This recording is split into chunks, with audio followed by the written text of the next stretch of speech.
Hi, I'm Jennifer LeBeau, a realtor here on Philadelphia's Main Line, and welcome to the 7th in my Home Buying 101 video series. This video is how to decode an MLS listing.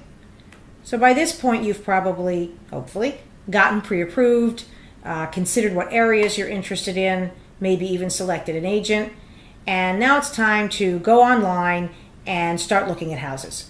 So use whatever search engine you're most comfortable with. I would recommend one that allows you to have a saved search, so when a new property comes on that meets the criteria that you're going to put in, you get an email.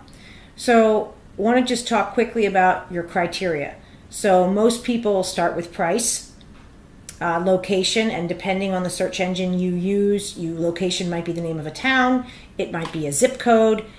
Some of them allow you to actually make a map area or designate an area on a map.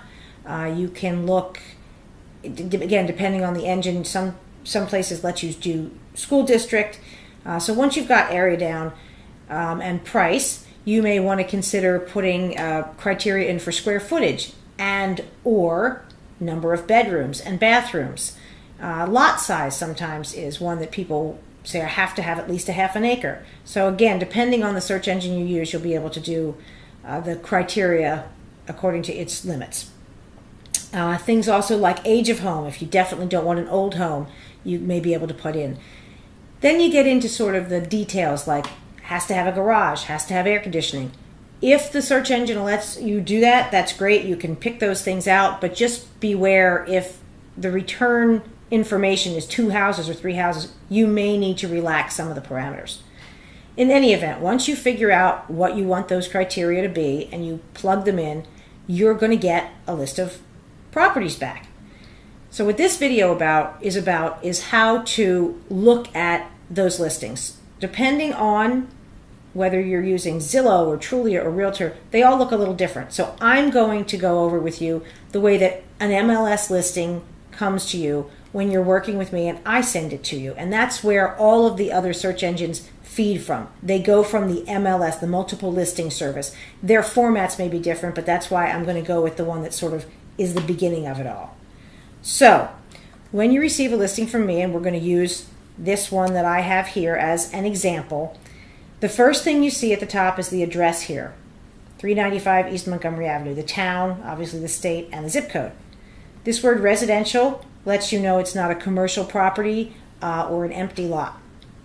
The next thing you see right here in this example is this green active O.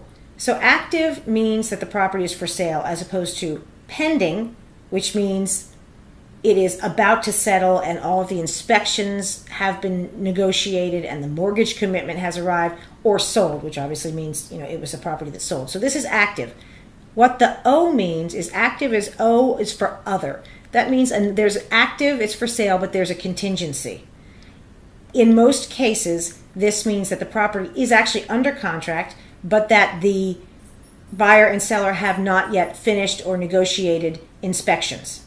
So most of the time, I will not send you properties that are active O because they are under contract. However, if something happens with the inspections, this property deal could fall through. So every once in a while, you might get one of these. If I think it's a fabulous property, oh no, it's under contract, but I spoke to the agent and she thinks they're going to have trouble negotiating the inspections or something. But in general, they'll just say active up here.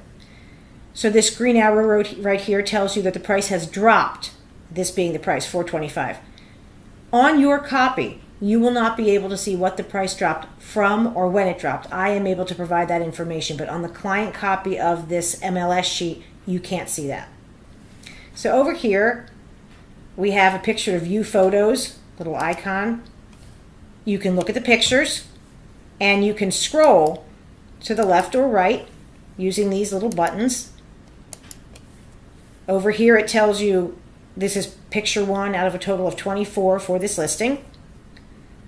This little button here shows them to you all at once, but small. If you want to see them all but large, that's what this button's for. Takes a moment to load, but that shows you all the pictures of the house, and you can just scroll right through them if that's easier for you. Those same buttons are available below this picture as the one that I used up here. They do the same thing. So this again makes them large, and this other button shows them all together at once. This picture up here is the map, which will just show you this map view, which is actually interactive. So this shows where the house is on the map. If you click on the map and it loads,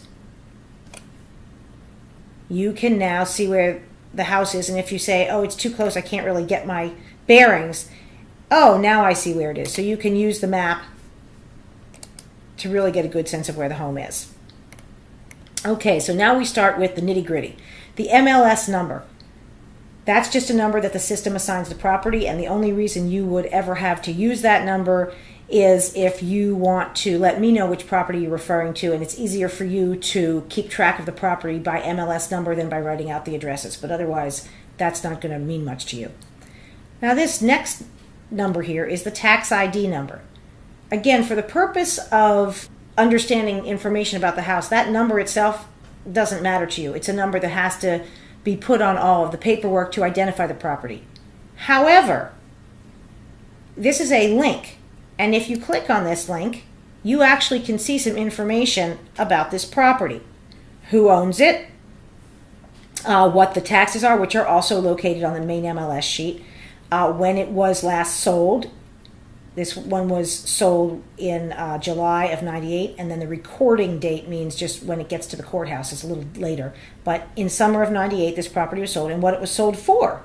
A lot of people want to know that. This one sold for $275,000. Again, some of this information you'll see here on the tax record is included on the MLS sheet, but things like that are not. So some people like to gather as much information as they can, and they look at it. Now, this item here, traffic, heavy, it's not listed in many records. The tax records are incomplete in a lot of situations, and you won't have every item filled in. But in this particular case, this property is located on a 4-lane, 2 in each direction street. So if you were looking at this and you saw this, you might be quickly able to discount it. So it was also built in 1941, tells you that it's on public water, public sewer. So some of these things can be very useful. So I always recommend to people who are interested in getting all the information they can, do click on that tax record button, which again is right here. Okay, the next thing it'll tell you is the county. It's in Montgomery County, the MLS area, and that'll be the township, and the school district, Lower Merion. If you click on this link, you will get taken to the school district's webpage, and you can learn all about the school districts that way. So that's a nice little extra if you want to know about the schools. Down here, high, middle, elementary. These are optional fields. Some agents fill them in, some don't. But if you wanted to know which schools you were districted to, if that information is filled in, there it is. Otherwise, you can ask your agent or you can call the school district. You can also look up school district boundary maps, which may be more trouble than you want to go to. Call your agent. Building, this is if the property is in a building like a condo or something, that would be there. This is not the case. This is a single family home. Same with floor number. Waterfront, no. They've got to tell you that. Moving over here, beds and baths. So there's 3-bedroom house. Now the baths, 3/2. That means 3 full baths and 2 half baths. The next line. Now this one is murky. Approximate interior square footage. It says 2,800, and then it has a slash, and it says seller. The square footage, if it is entered, and it doesn't have to be, but if it is entered, the agent is required to tell you whether it's the seller telling you the square footage, the tax assessor, that's it, they usually abbreviate that with an A, or that'll have an L for lister or listing agent. You see that rarely.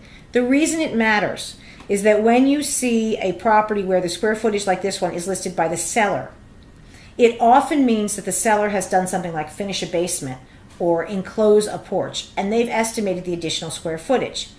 Sometimes that square footage is either inaccurate, but more important, sometimes if you look at that square footage, you're not comparing apples and apples. In our area, basement square footages, even if you have a beautifully finished basement, are not counted towards the size of the home. So if you looked at this house, and let's say in this case the seller has finished the basement and is including that square footage and says, my home is about 2,800 square feet, and you're comparing it to another home where the tax assessor says it's 2,500 square feet, but it also has a beautifully finished basement. Well, you might think this 2,800 square foot home is bigger when in reality, that other one's bigger. So you really want to look at where the square footage comes from. And again, this one comes from the seller. Going back to a moment for the tax record, if you look in the tax record, almost always, if you know where to look, you will find the square footage of the property. In this particular case, it is not listed, although it usually is. So that is something that you might want to discuss when you see a seller and you can't get the actual assessor's square footage, what that's going to be. In our area, this entry price per square footage, which the computer automatically figures, is kind of irrelevant. Per square footage prices matter when you're looking at homes that are very, very similar, what people sometimes refer to as cookie cutter homes, like in a development. They're all the same size, they're the same age, they have the same lot size, so you can see is somebody really asking a ridiculous price. In our area here on the main line, homes are so different. They're mostly old, so how recently something's been updated has a huge effect on its value, so the price per square foot doesn't really tell you much in our area. Style, a colonial, which again on the main line you see a lot of. It may say split level or ranch, so that's what your style is. Design is a 2-story. Sometimes it'll be 1-story or a 3-story. The type, single detached. This is not a twin or what some people call duplexes, and it's not a condo in a building, it's a single family home. The ownership, you're almost always going to see fee simple. That is really not worth getting into what the other options are since we see them so infrequently. The age, a lot of people want to know that. So it's a 76-year-old house. New construction, no. Condition, agents have that as an option to put in. Many don't. Central air, they are supposed to put that in. So yes, it has central air. Moving on to the lot information, here we see that it's almost half an acre. It's 0.45 acres. Also have the dimensions. Sometimes agents put in one or the other. The land use, this is a zoning thing. It's a residential one. If you want to look up what that means and what the setbacks are and things, you can always look at the township code and say, what's an R1 zoning? Same with block and lot. This just has to do with the original layout of the community and what number lot it was. Again, for the purposes of buying a house, other than the lot size here, this information is probably not something you'll focus much on. Now, this next one is something you'll focus on. What are the taxes? You're going to want to know that. The assessment. In our area, homes are not assessed more than, depending on the township, maybe every 25 years. So the way that taxes are figured is they take the most recent assessment, and then each year the township looks at what they want to budget for the following year. They figure out all the assessments of all the properties in the township, and then they add something called a millage rate. It's a multiple, so it might be 2.13. And then the way that everybody discovers what their taxes are is their most recent assessment, which could be 22 years ago, is multiplied by that single millage rate that everybody uses, and that generates the taxes. So that assessment number just lets you know what number was multiplied by the current millage rate to get the taxes, but you don't have to do the math or anything. What's important is that you don't look at this number and say, oh, this property's assessed at $264,840, but wow, they're asking $425. They're asking way too much. Because our assessments are often so old, it in no way has any bearing on the value of the property. Land assessment, that means if it's just land, and improvement, same thing. Those numbers, you often don't see anything there, so don't worry about those. Next section tells you, is there a condo or an HOA fee? And if there is, they would need to fill in the fees here. Whether it's an adult community, got to fill that in. And again, if there's a one-time fee for move-in, you would see that here. So the next section, this total rooms. Unfortunately, this is a somewhat subjective number because rooms, some people count bathrooms, most don't. Some people will count a laundry room. So this number on its own doesn't tell you much. Again, the important stuff here about number of bedrooms and bathrooms is located up here. So this one you might sort of take with a grain of salt. However, if you're wondering, all right, so I know the bedrooms, I know the bathrooms, but Does it have a family room? Well, this section will give you that information, but just not necessarily where this number is. So the next line, full baths.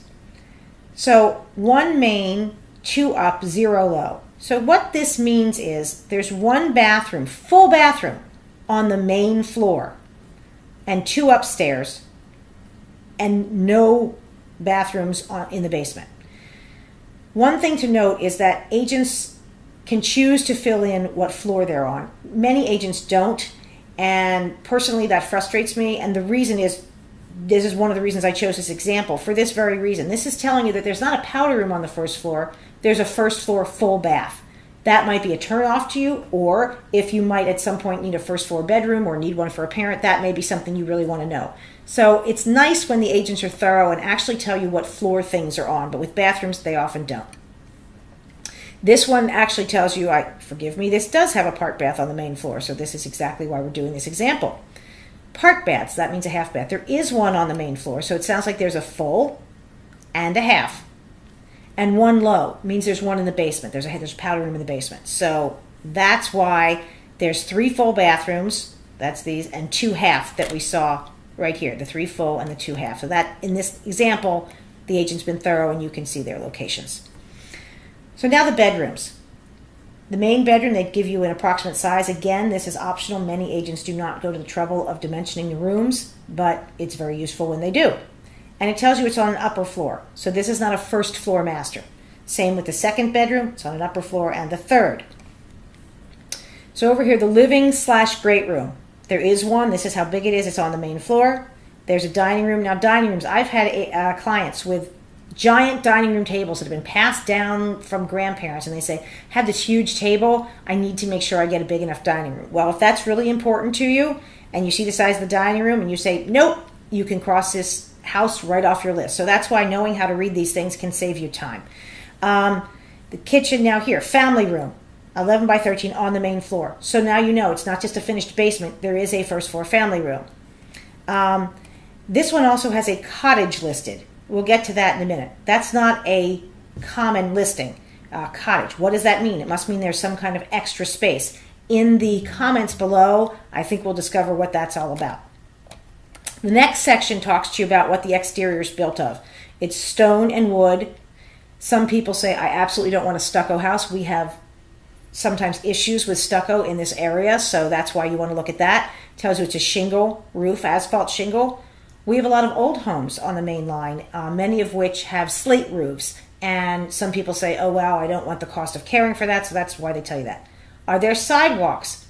People often want sidewalks, and in many cases, we just don't have them around here. But this property has them, so this agent made sure to let people know in the listing there are sidewalks. Streetlights, there's a patio here. This one is a corner lot. Now, again, some of these features are optional for the agent to fill in, so a lot of times, the amount of information that you can get is dependent on how hard the agent works and how thorough he or she is.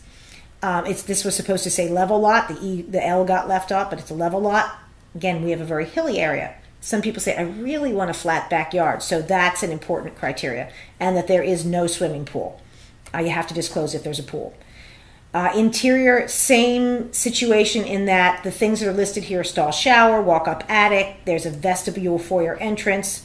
Those kinds of things are at the listing agent's discretion. It will usually tell you, though, if there at least is a fireplace and if it's gas or if it's wood burning. Again, things about floors, it's optional. You just hope to get as much as you can. The kitchen lets you know in this example that there is a breakfast room. Again, would that be counted in the rooms? It might be, it might not. That's why that number isn't necessarily something I'd spend a lot of time on. Other information about the kitchen. So here the basement. Full basement, unfinished basement. So this lets you know it's unfinished. If it is a walkout basement, in most cases, if the agent is doing the job properly, you will also see walkout. So even if it's unfinished, you may say, oh, that's okay if I can finish it. If it's a walkout, I might do that. Or, well, if it's not a walkout, I don't think I'd bother. So that can help you there. Parking. Pretty self-explanatory. This one has no garage, yet there is a driveway. Utilities. So this lets you know about the air conditioning, heat, hot water, and then whether you have public water or public sewer. Certain homes in our area have septic systems, for their waste, and some are on well water. So if that's important to you, you want to look at that. Finally, inclusions. Now this is not set in stone. When you write an agreement of sale, that's where you designate for sure what the inclusions and exclusions are. But in this case, the seller is telling you at the get-go, they're offering the washer, dryer, and refrigerator. Okay, the next section is remarks. Now the remarks are designed to get you to come into the house. And as I go through this, I'm going to talk to you about a special language called Realtorese. And this is some of the tips that when you see certain words that you can kind of know what they mean. So this one starts with saying, owner says sell, in all capital letters. The implication there is make an offer, even if it's below what they're asking. It's indicating that the seller really needs to get out of there and is potentially open to most offers. Motivated, bring an offer, more of the same. Tells you how to get to it, again, at 4.45 acres in $1 million neighborhood. Now, in this case, that's true. This is a smaller home that needs a little bit of work in an area that really does have large, expensive houses. So something to note. You don't want to be the cruddiest house on the block, perhaps. On the other hand, you may say, wow, if I can get into this house for $400,000, I have the time and money and inclination to fix it up, and then I could actually sell it for more because I'm not going to over-improve in this neighborhood. Needs your personal touch. That means it needs a lot of updating. Make no mistake. Talks about entertaining. A beautiful example of pre-war living. Again, that gives you a sense of the age of the house, which we know from before. Up here, I think it was 76 years old. Stone and wood exterior, 2 brick patios, extensive hardwood flooring, so that's good. You don't have tons of carpet everywhere, which some people don't like. Plus many charming period touches. So again, there may be some architectural aspects of the house that are appealing. Huge living dining room. Again, if you say, well, how huge? In this case, the agent has given you the dimensions. I know the 14 by 16 is huge, but I guess it's all in the eye of the beholder. Built-in bookshelves and cabinets, gas fireplace. The cozy kitchen. Cozy means small. Opens to a den and its own half bath. So that's, now you have some idea of the layout of the house. The den is right next to or the half bath is right off of the den. So that gives you an idea maybe of how this might lay out. Now we move to the second floor. Features 3 light-filled bedrooms, each with its own spacious walk-in closet. Spacious is one of those elastic words. It can sort of mean super spacious or not really spacious at all. So again, a little pinch of salt there. The airy master bedroom, that they're trying to make it seem large, has built-in ceramic tile with stall shower. They talk about the shelving. Now, line the wall of the small bedroom, perfect for a nursery or playroom. At least this agent's being honest. A lot of times you'll see people write 3 other family-sized bedrooms. And you go and you say, what, like a family of ants? It's like 8 by 9. So family-sized bedrooms or large, those words are not necessarily reliable. So 2 large attic spaces. Then it talks about the basement. Half is set up for storage and laundry. Other half is finished. Could be a huge library. Okay. Office space or man cave. And then it says, now here, that cottage entry we saw, best of all, attached to the house via a breezeway is a separate wood-paneled apartment with its own stall, shower, and bath, kitchenette, and private entrance. Ideal for guests, in-laws, or a home office. Mature plantings line the sidewalk, located in one of America's best school districts, which it is, and that is, again, for some people, really important. And they tell you it's 1/3 of a mile from the high school. Convenient to mass transit, again, for certain people, that is really important. Bus to Philadelphia runs literally across the street, 15-minute walk to the rail station. It says, let's see what else. Be sure to check out the 3-masted schooner over the fireplace. Previous owners lived there almost 20 years and are retiring to California. They say make an offer. Now, it says right here, and it doesn't always, interior square footage is an estimate from the seller. So that's, the comments can give you a lot of information. However, recognize the comments are the marketing. So they are designed to paint the house in its best light, and a lot of times there's a lot of poetic license going on. So just a cautionary tale. Towards the end here, that's directions on how to get to the house, which people often don't even put in anymore because everybody uses GPSs. But in the old days, you had to tell people how to get there. Earliest possession, immediate. That lets you know if you need to settle really quickly, you could do this. Or they actually may even be out of the house. Depending on your situation, how soon someone else can settle may impact your decision. Finance accepted, conventional. That means that just in terms of loans, they may not accept an FHA loan or a VA loan. I've talked about those in an earlier video. If you want more information about those, go to the website and look in the home buying series and you'll see a thing about getting pre-qualified with kinds of loans. Days on market, very important feature, 130. So that tells you this is not fresh on the market, and again, that maybe these sellers are a little ripe for making a deal. It's been on the market a while. This last section, depending on how your agent sends you listings, I like to send my clients this full with mortgage listing. This information here is an idea of what your mortgage payment would be. Obviously, depending on which lender you use, you might be able to get a special deal. So this is sort of a generic mortgage chart that assumes you have good enough credit to get the best rate that's being offered that day. If you ever hear today's rates are, that's based on a credit score of at least 740 and sort of no strange outstanding things. So assuming you have good credit and you're sort of a run-of-the-mill person otherwise, the rate that will be figured for a 30-year fixed mortgage or a 5/1 ARM or a 15-year, that's what those are based on. So it does take the those are the rates you see here for an eighth, today. It takes the taxes into account. Now, the one thing that it doesn't take into account, well, it takes into account, but it doesn't know exactly, is this says insurance HOA dues. So this home is not a property that has HOA dues, but you do have to carry insurance if you have a mortgage. The actual amount of insurance that you'll pay for your home depends on exactly what kind of coverage you get. So this number, this $89, is an estimate, but it's a decent estimate. So it just gives you some basic idea. If I did a 30-year fixed, I'm going to pay somewhere around $25,34 on this house at its current list price of $425. A little less if you can get it for less. So that is an overview of how to read an MLS form. I hope it's been informative. I'm happy to answer any questions. Feel free to visit my website at jenniferlebeau.com. Thanks for watching.